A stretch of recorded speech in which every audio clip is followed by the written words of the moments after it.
জনৈক সাহাবী ইসলাম গ্রহণ করার পরও রাসূলুল্লাহ সাল্লাল্লাহু আলাইহি ওয়াসাল্লামের কাছে অনুশোচনা করছিলেন তার কন্যা সন্তান নিজ হাতে হত্যা করার জন্য। আমাদের প্রিয় নবী এই কথা শুনে কেঁদে ফেললেন। একটা লোক গিয়ে কাঁদতেছিল মুসলমান হওয়ার পরও। হুজুর কয় কান্দো কেন? ওই যে আমার গুনাহ কি মাফ হয়েছে? হুজুর বলেন হ্যাঁ মাফ হয়ে গেছে। কলেমা পড়ছো মাফ হয়ে গেছে। যে হুজুর আমি তো মারাত্মক গুনাহ করছি। বলে কি?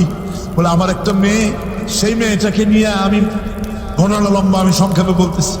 মেয়েটাকে ফাঁকি দিয়া তারা বুঝতে দেই নাই আমার বউরে। বললাম চলো বেড়াইতে যাই। মেয়েটা আমার সাথে সাজাই দিয়েছে তার মা, বেড়াতে নিয়ে যাবো এই কথা মনে করে। মেয়েটা কদ্দূর যায়, আবার আব্বা আব্বা বলে আমার দিকে ফিরে আসে, আবার পিছনে থাকে, আবার আব্বা আব্বা বলে জড়াই ধরে। এইভাবে করতে করতে যখন নির্জন এলাকায় গেলাম, আমি পাহাড়ের পাশে গর্ত খোঁড়া আরম্ভ করলাম। গর্ত খুঁজি আর মাটি ছিটে এসে আমার দাড়িতে লাগে। বাচ্চা মেয়েটা আমার কাছে এসে দাড়ি দিয়ে ধুল ছাড়ায় দেয়। আব্বা তোমার দাড়িতে ধুল লাগতেছে, তুমি এই কষ্ট করতেছো কেন? মেয়ে তো বোঝে না যে আমি তার জন্যই কবর খুঁজতেছি। কবরটা খোঁড়া হয়ে যাওয়ার পর মেয়েটারে বান্দা শুরু করলাম। মেয়ে এখন কাঁদতেছে, বাবা আমার বান্ধ কেন? আমি নিক্ষেপ করে দিলাম।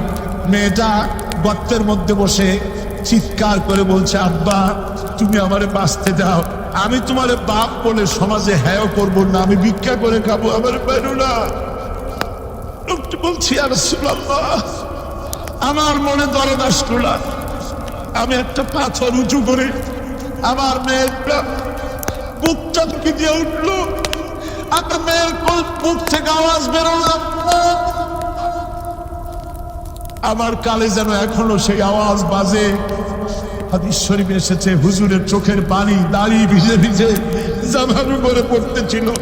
হুজুর বললেন, আহারে মানুষও পারে এরকম কাম করতে। পৃথিবীতে নারীর যখন কোনো সম্মান ছিল না, মর্যাদা ছিল না, সেই সময় আমার রাসূল, আমার বিশ্বনবী নারীদেরকে সম্মানের হাত ধরে গর্তের ভিতর থেকে উঠাইয়া রানীর সিংহাসনে বসায় দিবে। সুবহানাল্লাহ, মায়ের মর্যাদা দিয়ে দিবে।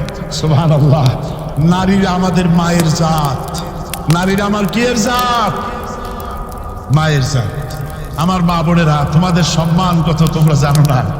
আমরা পুরুষ, আমাদের পায়ের তলে জুতা, আর তোমরা আমাদের মায়ের জাত। তোমরা নারী, তোমাদের পায়ের তলে আল্লাহর জান্নাত, আল্লাহর দেবস্তটা তোমাদের পায়ের তলে।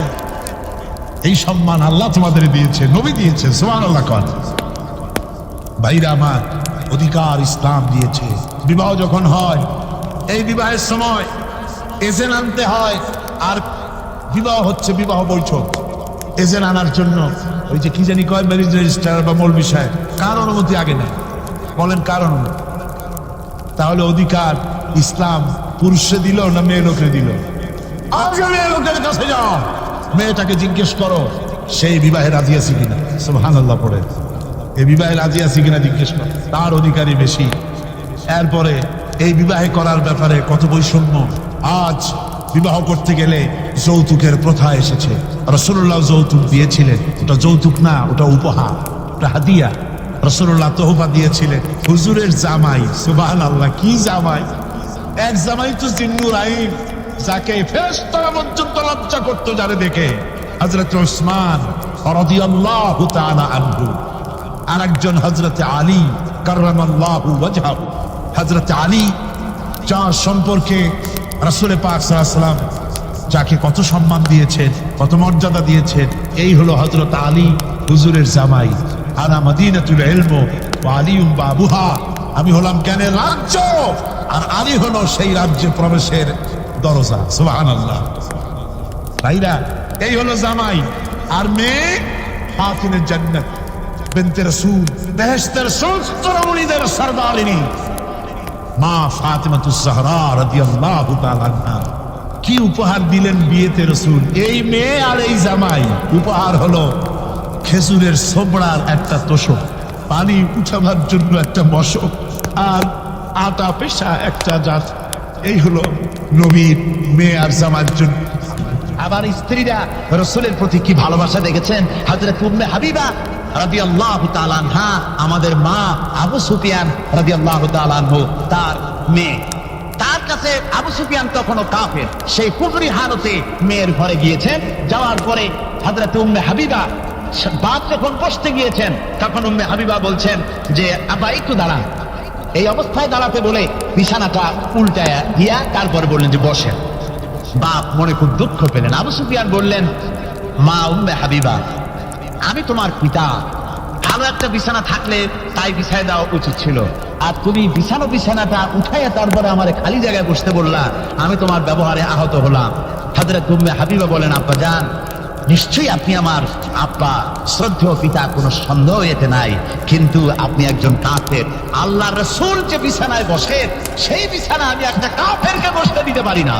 কোরআনের আইন যদি চালু হয়, নাগরিকদের জীবনের নিরাপত্তা লাভ হবে। জোরে কোন সুবহানাল্লাহ। কিভাবে হবে? আল্লাহ রাব্বুল আলামিন বলেন, ওয়ালা তাকতুলুন নাফসাল্লাতী হারামাল্লাহু ইল্লা বিল হক। আল্লাহ পাক বলছেন, যে জীবনকে আল্লাহ হারাম সম্মানী করেছেন, ন্যায় ব্যতীত তাকে খবরদার হত্যা করো না। মানুষকে হত্যা করো, খবরদার হত্যা করো না।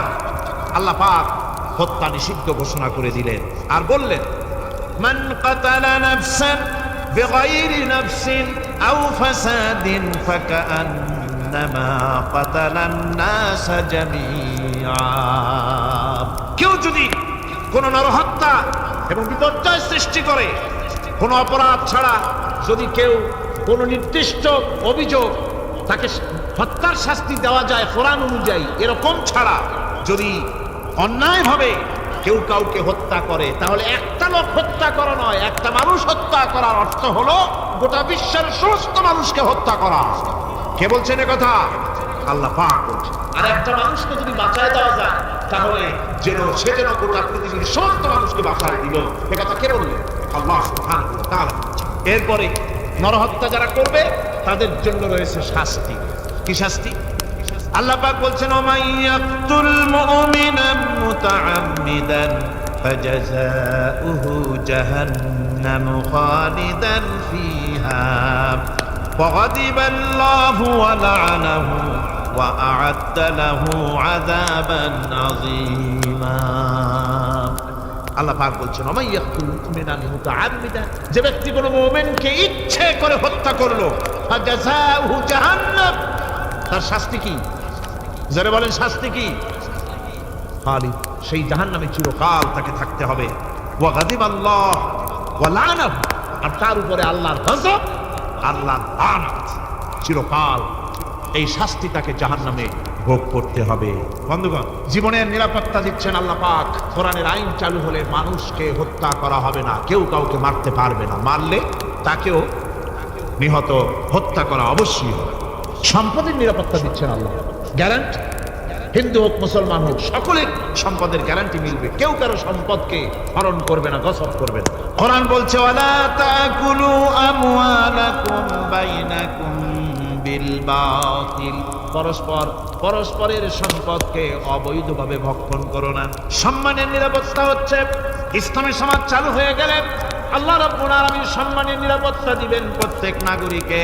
আল্লাহ পাক বলছেন, ইয়া আইয়ুহাল্লাযীনা আমানু লা ইয়াসখার কওমুম মিন কওমিন, হে বিশ্বাসীরা, তোমরা এক গোত্র আর এক গোত্রকে ঠাট্টা করো না। চাষিরা তাঁতিদেরকে গালি দিও না, তাঁতিরা চাষিদেরকে, জেলেদেরকে গালি দিও না। এক গোত্র আর এক গোত্রকে ঠাট্টা করো না, বিদ্রুপ করো না। ওয়ালা তালমিজু আনফুসাকুম ওয়ালা তানাবাজু বিল আলকাব, একে অপরের দোষ গেয়ে বেরিও না, একে অপরকে খারাপ নামে ডেকো না, একে অপরের উচ্চারণা করো না। আল্লাহ নিষেধ করেছেন। ইসলামী সমাজ হলে পরে মানুষ সব দিক থেকেই নিরাপত্তা পাবে, গ্যারান্টি পাবে, ব্যক্তি স্বাতন্ত্র্যের, প্রাইভেসির নিরাপত্তা পাবে। কারো ঘরের মধ্যে কেউ হঠাৎ করে ঢুকবে না, অর্ডার নিয়ে ঢুকতে হবে, পারমিশন নিয়ে ঢুকতে হবে। আল্লাহ পাক বলেছেন, লা তাদখুলু বুয়ুতান গায়রা বুয়ুতিকুম হাত্তা তাস্তানিসু ওয়া তুসাল্লিমু আলা আহলিহা, অন্যের ঘরের মধ্যে পারমিশন ব্যতি রেখে প্রবেশ করো না। আগে সালাম দাও, পারমিশন নাও, তারপরে ঢোকো। যদি জবাব না আসে, চলে যাও, বেরিয়ে যাও, এটা তোমার জন্য কল্যাণকর হবে। তারপরে ইচ্ছে মতো ধর্ম পালনের নিরাপত্তা পাওয়া যাবে ইসলামী সমাজে, কাউকে বাধ্য করা হবে না। ইসলাম কবুল করার জন্য বা অন্য ধর্ম কবুল করার জন্য কাউকে বাধ্য করা হবে না। কোরআনে কারীম বলছে লা ইকরাহা ফিদ্দিন, ধর্মের ব্যাপারে কোনো বাড়াবাড়ি করা যাবে না, কারো উপরে কোনো ধর্মমত চাপিয়ে দেওয়া যাবে না। যার ইচ্ছে তার ইচ্ছে মতো স্বাধীনভাবে তার ধর্মকর্ম পালন সে করতে পারবে। এই ধর্ম পালনের কথা বলতে এসে আমার মনে পড়লো এবছরের হিন্দুদের দুর্গা পূজার কথা। আপনারা বলতে পারেন যে কি এর মধ্যে কি ঢুকাই দিলেন? ঠিকই ঢুকাইছে। আমি বুঝি না যে কেমন ধর্ম। আপনারা আমারে কোন দেশের প্রধান বিরোধী দল তারা যদি বলে যে আমাদের এই দাবি যদি সরকার না মানে তাহলে 1 বছরের ভেতরে আমার দলে যত লোক আছে কেউ জুমার নামাজ পড়বা না, তাহলে তাদের দলের লোকেরা তা কি মানবে? মানবে? বিএনপি যদি বলে সরকারে যারা আছে যে আমাদের এই সমস্ত কথা যদি বিরোধী দল না মানে তাহলে আমার দলের কোনো লোক ঈদের নামাজ পড়বে না, শুনবে কেউ? শুনবে না। ভাইরা আমার, রাসূল করিম সাল্লাল্লাহু আলাইহি ওয়াসাল্লাম এভাবে করে ধৈর্যের পরিচয় দিয়েছেন। গালাগালি দেন নাই, রাগ করেন নাই, বদদোয়া করেন নাই। সুবহানাল্লাহ কোন সুবহানাল্লাহ। ভাইরা আমার, এই সবর এমন মহান বৈশিষ্ট্য, এর মধ্যে রয়েছে জিহাদের ময়দানে যদি লোক কম হয় আর যদি তাদের মধ্যে সবর থাকে, বেশি সংখ্যক লোকের উপরে আল্লাহ পাক সবরকারীদেরকে বিজয়ী করে দিবেন। কোরআনে কারীমে রব্বুল আলামিন বলেন কাম মিন ফিয়াতিন কালিলাতিন গালাবাত ফিআতান কাসীরাতাম বিইذনিল্লাহ ওয়াল্লাহু মা'আস সাবিরিন। এমন ঘটনার বহু নজির আছে যে কম সংখ্যক লোকেদের উপরে আল্লাহ পাক বেশি সংখ্যক লোকেদের উপরে আল্লাহ পাক কম সংখ্যক লোকদেরকে জয়ী করে দিয়েছেন। আল্লাহু মা'আস সাবিরিন, আর আল্লাহ আছে ধৈর্যশালীদের সাথে। আল্লাহ আছে কাদের সাথে? দেখেন না বদরের কামটা, বদরের ময়দান, 313 জন মুসলমান, অস্ত্রপাতি নাই, সামান্য সামান্য অস্ত্র, আর কাফেরেরা এসছে হাজারেরও বেশি। আমার বন্ধুগণ, ধৈর্য কত বড় কাম দিল! ধৈর্য ধারণ করেছেন তারা, আল্লাহর উপরে ভরসা করেছেন।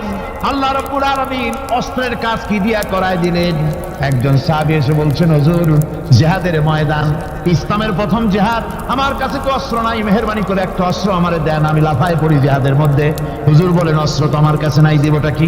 সাহাবী বলছেন, হুজুর, অস্ত্র না থাকে যা পারেন তাই দেন, আপনার হাত দিয়ে যা দিবেন আমি দাঁড়ায় থাকতে পারবো না, জিহাদে আমাকে শরীক হতেই হবে।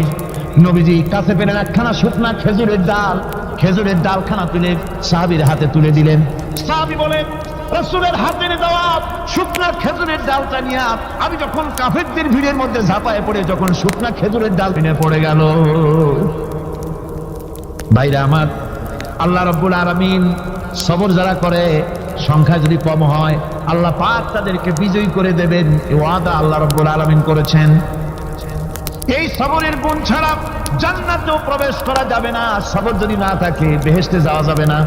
ভালো করে মনে রাখেন, আল্লাহ পাক বলছেন, আমা হাসিবতুম আন তাদখুলুল জান্নাতা ওয়া লাম্মা ইয়া'লামিল্লাহুল্লাযীনা জাহাদু মিনকুম ওয়া ইয়া'লামাস সাবিরিন। তোমরা কি মনে করেছো এমনি বেহেশতে চলে যাবা? এটা কি মামু বাড়ির আবদার নাকি? এমনি বেহেশতে চলে যাবা?